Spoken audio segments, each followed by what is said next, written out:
Good morning my dear students.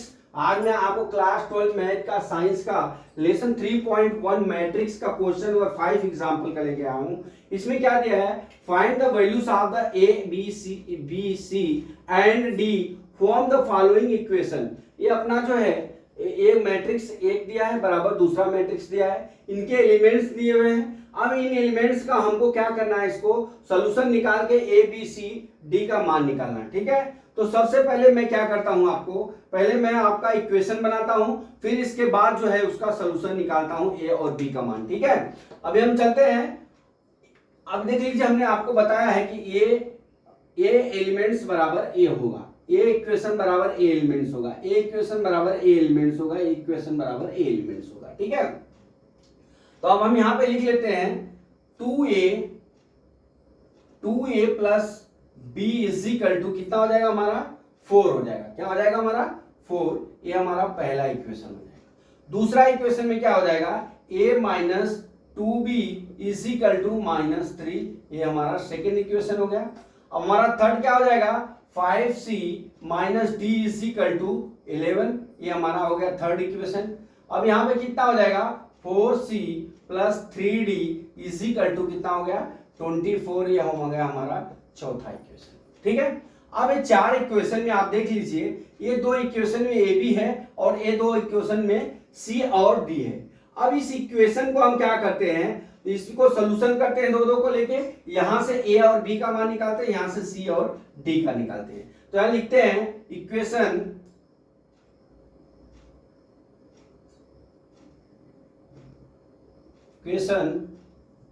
First and second बराबर, equation first and second. अब लिख लीजिए यहां पे।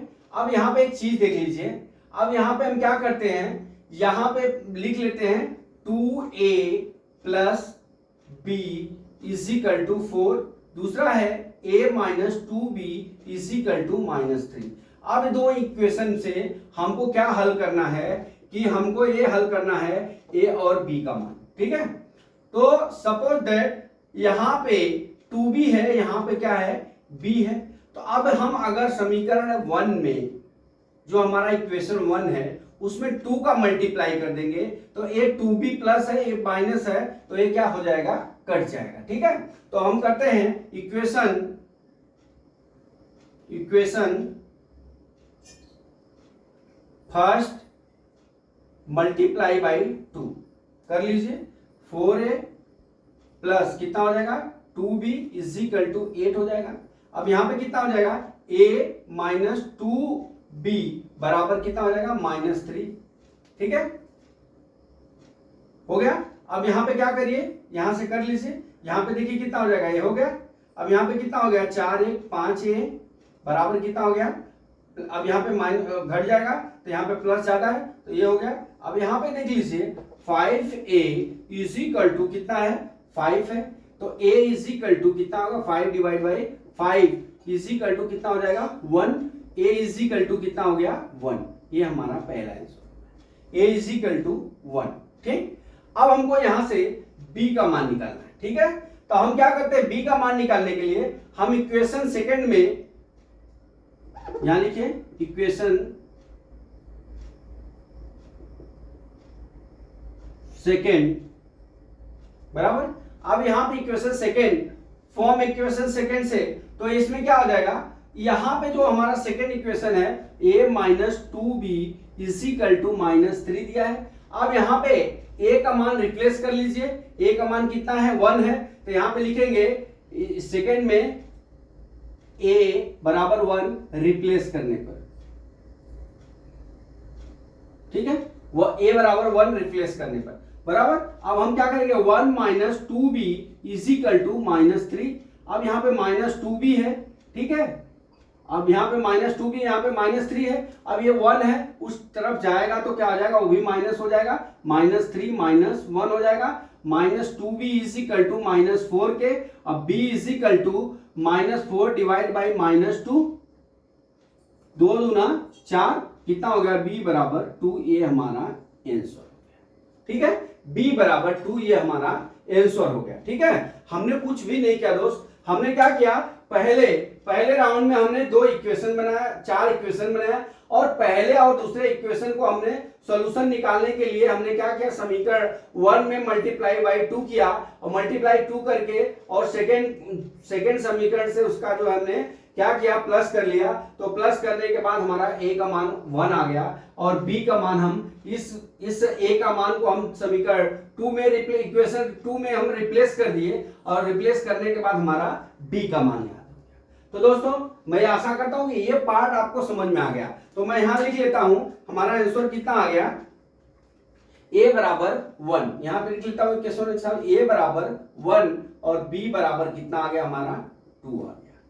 ये हमारे 2 आंसर तो यहां लिख लिया मैंने, ठीक है। अभी आप इसको नोट करिए, आप इसको नोट कर लीजिए फटाफट फटाफट,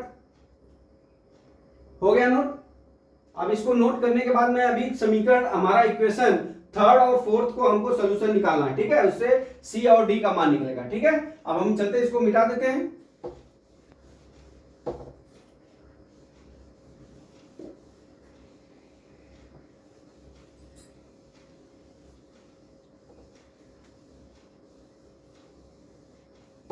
यहां पे देखिए, अभी हम इक्वेशन किससे जाते हैं, सेकेंड, थर्ड और फोर्थ से। यहां लिखते हैं equation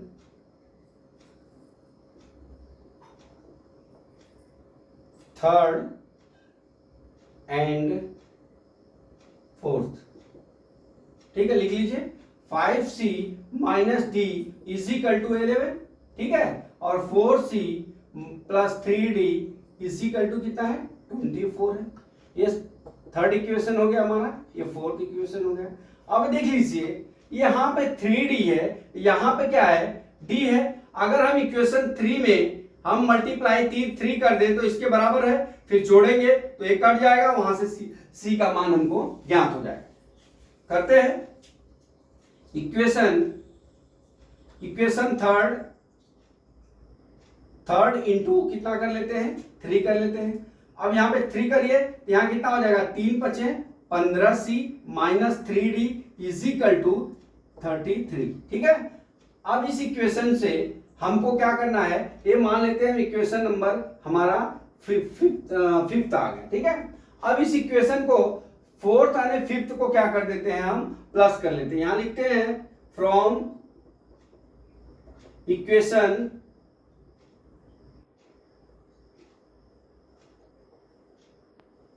fourth plus fifth, equation fourth plus fifth, ठीक है, कर लीजिए। अब हमारा 4 इक्वेशन क्या है, 4 इक्वेशन हमारा 4c plus 3d is equal to 24, ठीक है। अब हमारा फिफ्थ क्या है, 15c minus 3d is equal to कितना है, 33। अब कर लीजिए इसको, ये देख लीजिए, ये हो गया डिवाइड। यहाँ कितना हो गया, 19c हो जाएगा, बराबर इसको प्लस करिए 7, यहाँ कितना हो गया 57, c is equal to 57 divide by 19 3 c बराबर 3, c बराबर कितना आ गया 3। तो दोस्तों हमने क्या किया कि c बराबर हमने यहाँ पे 3 निकाल लिया, ठीक है। अब हमको किसका मान ज्ञात करना पड़ेगा, d का। अब d का मान ज्ञात करने के लिए हम क्या करते हैं, यहाँ पे देख लीजिए, इक्वेशन हम फोर्थ ले लेते हैं, ठीक है। ये c का मान हो गया फ्रॉम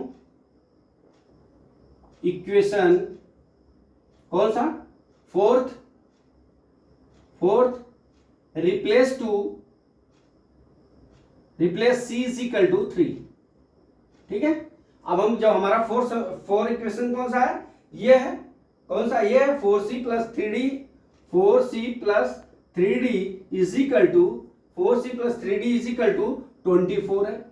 अब ये 24 है, अब यहाँ पे c का मान कितना रिप्लेस करना है अपने को, 3 करना है, तो 4 इंटू 3 हो गया, और plus 3d is equal to 24 हो गया, ये 12 हो गया, 12 plus 3d is equal to 24। अब ये क्या करिए, इसको उस तरफ ले जाइए, तो 3d इज इक्वल टू कितना हो जाएगा 12, और d is equal to 12 by 3 is equal to कितना हो गया 4, d इज इक्वल टू कितना हो गया हमारा 4 हो गया, ठीक है, d इज इक्वल टू 4 हो गया।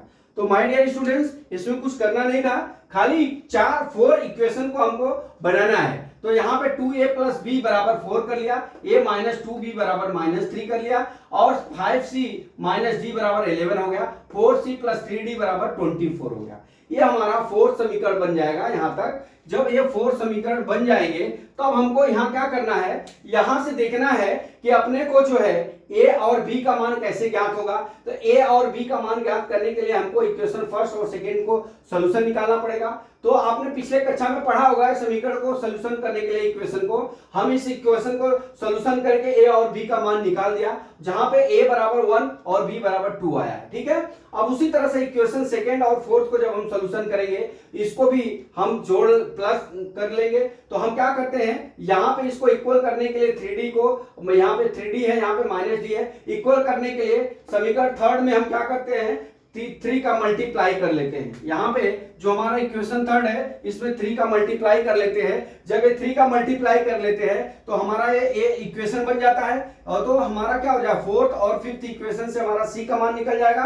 तो हमने क्या किया, यहाँ पे फोर्थ और फाइव इक्वेशन को हमने क्या किया, प्लस कर लिया, और करने के बाद हमारा यहाँ पे सी का मान ज्ञात हो गया। और सी का जो हम वैल्यू को जो हम इक्वेशन 4 में रिप्लेस कर दिए, सी बराबर 3, तो यहाँ पे हमारा डी का मान कितना आ गया, 4 आ गया। तो माय डियर स्टूडेंट्स, बहुत इजी सवाल था। मैं आशा करता हूँ कि ये सवाल आपको समझ में आ गया होगा। अगला सवाल कल मैं फिर लेके आता हूँ। जय मां सरस्वती, जय भारत माता, जय जवान, जय किसान।